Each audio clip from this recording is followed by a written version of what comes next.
Hello, this is 70 Christians Beheaded Went to Heaven, but You Are Probably Going to Hell, Part 3.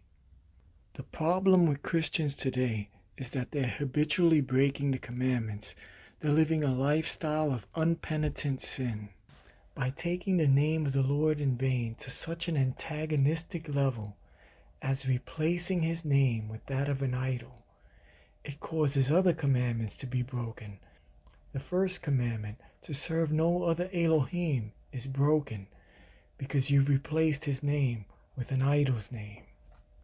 In ancient times, when an idol's name was known to be an idol, when it was used to replace a holy name, such as Elohim, that was a sin. And over time, to sin and to break the commandment could never become righteous. It's only a continuation of a wicked tradition, what Jesus would say, making for commandments the traditions of men. Adonai is holy.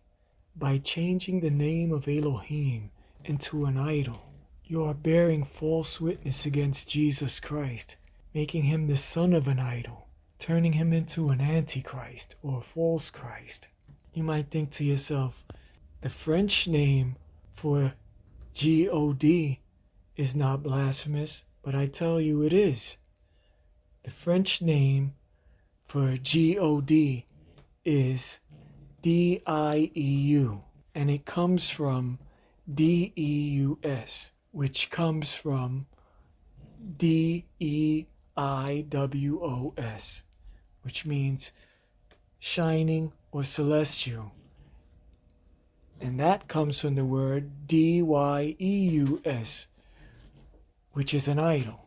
So, you're making Elohim, the Most High, a lesser than an idol. Not only that, it's fraudulent. Dieu, and its etymology, where it comes from, has no right to be used as a translation for Elohim. It's not even a mistranslation. It's a complete replacement. Elohim means mighty ones, and it can also mean mighty one, singular. As evidenced when Jesus Christ, He said, "Hear ye, O Israel, Adonai is one Elohim." So Deiwos, or shining or celestial, is not an accurate translation for Elohim. Elohim is the original. You have to take His name serious. That's why He made a commandment about it. Now, Deus, Dyeus, and all those names that came from the Proto-European pantheon, which is considered idolatry. Elohim has His own name, so use it. Don't make it worthless. Don't detract from it.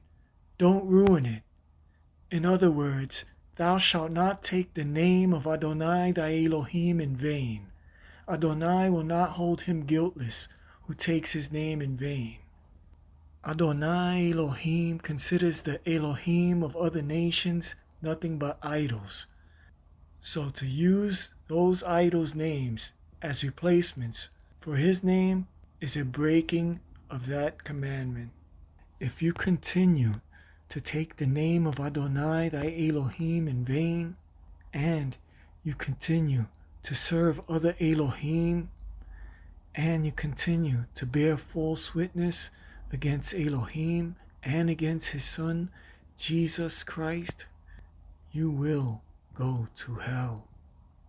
If you continue to break the commandments habitually and unpenitently, then you are a worker of iniquity, and Jesus Himself will turn you away to outer darkness. Matthew chapter 7, verse 22 and 23. Many will say to me in that day, Lord, Lord, have we not prophesied in Thy name, and in Thy name have cast out devils, and in Thy name done many wonderful works? And then I will profess unto them, I never knew you. Depart from me, ye that work iniquity. Unfortunately, many Christians will not make it to heaven. The majority of Christians will not make it to heaven unless they die brutal deaths in the name of Christ, because they live their lives as workers of iniquity